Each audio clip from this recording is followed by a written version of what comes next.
kenapa profesor, Anda kan profesor nih, Iya.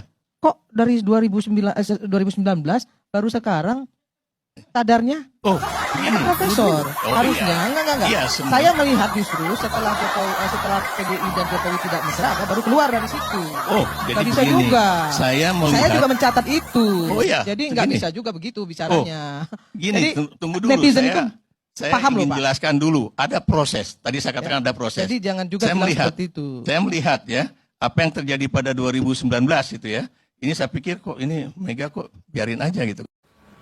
Pendekatan yang akan kita lakukan ke depan sebagai konteks dalam presentasi nanti, kami menawarkan kepada warga Jakarta pola kepemimpinan yang bukan programatik, tapi movement based leadership.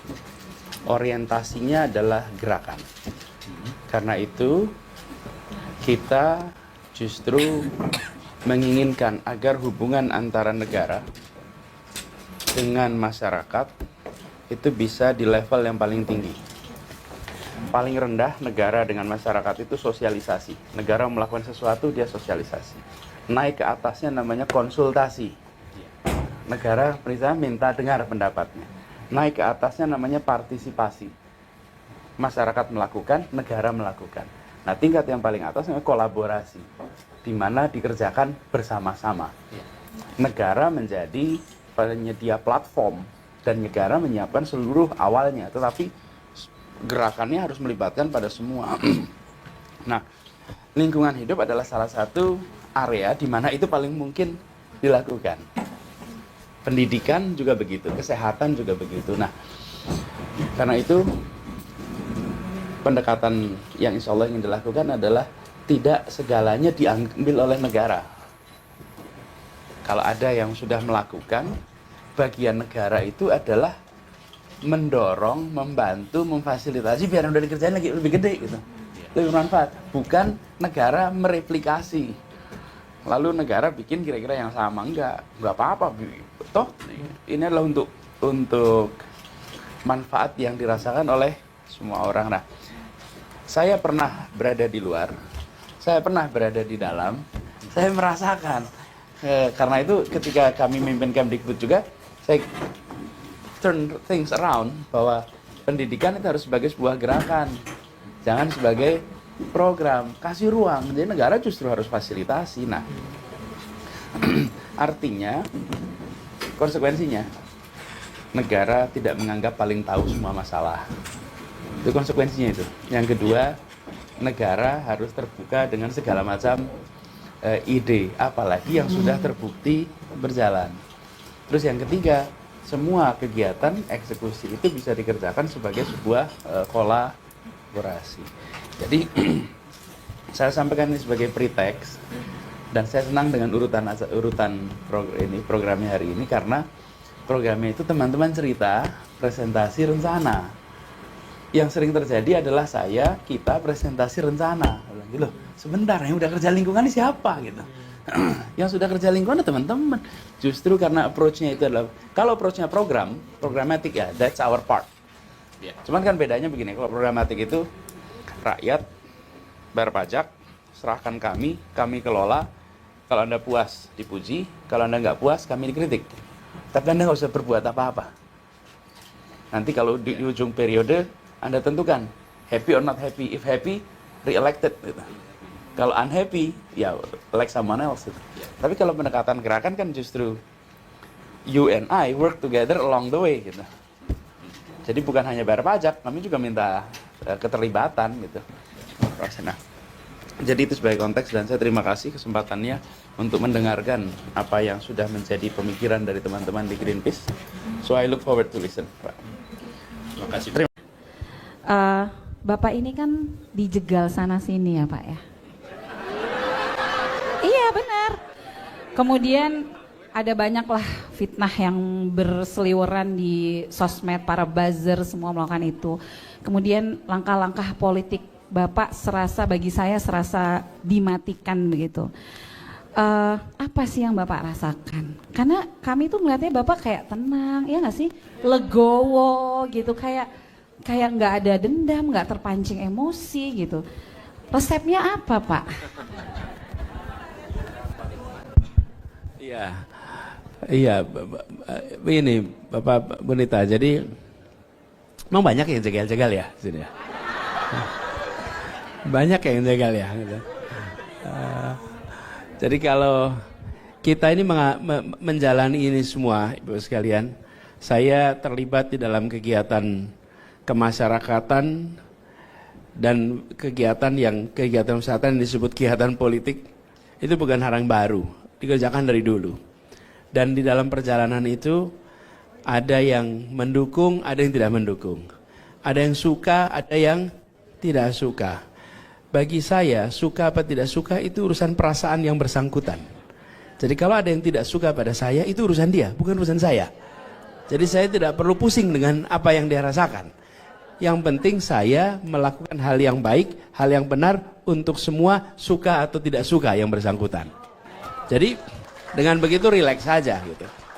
Jadi ketika saya tugas di Jakarta, saya merasakan juga Bu, datang di tempat-tempat yang masyarakatnya mungkin dulu tidak memilih saya.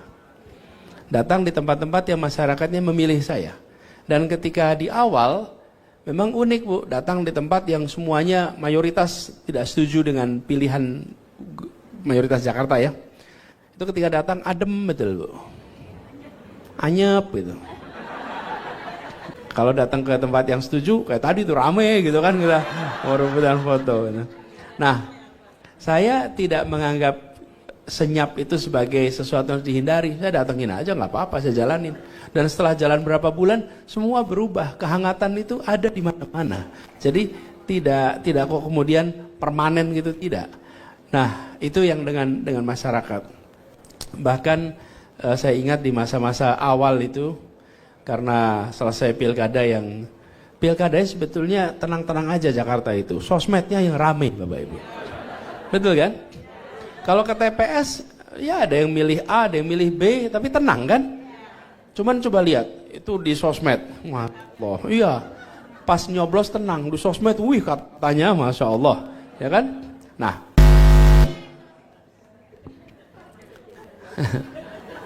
Itu yang namanya buzz, itu begitu tuh.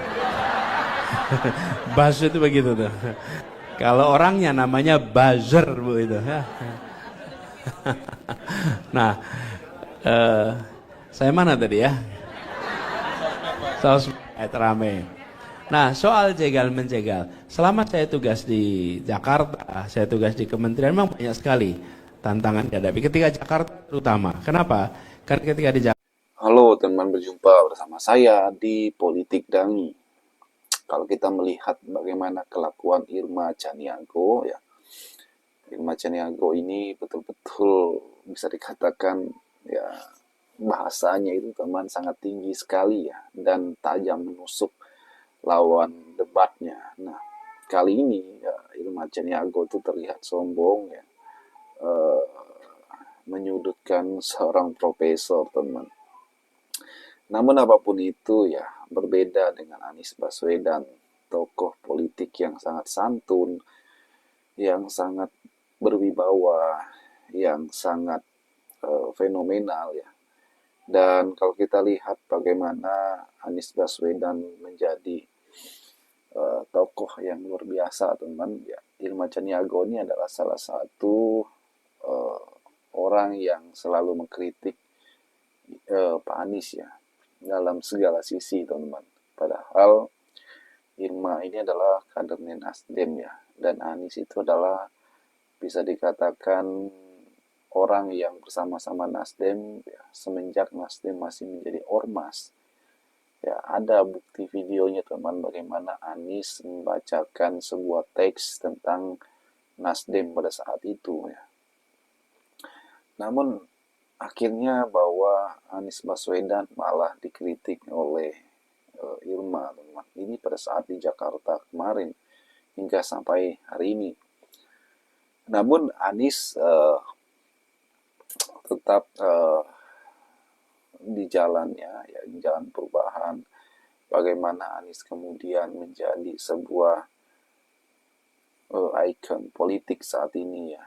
Apapun yang dilakukan Anies ya selalu menjadi sorotan ya, karena Anies adalah lambang oposisi ya. Anies adalah lambang oposisi yang menyuarakan suara rakyat ya.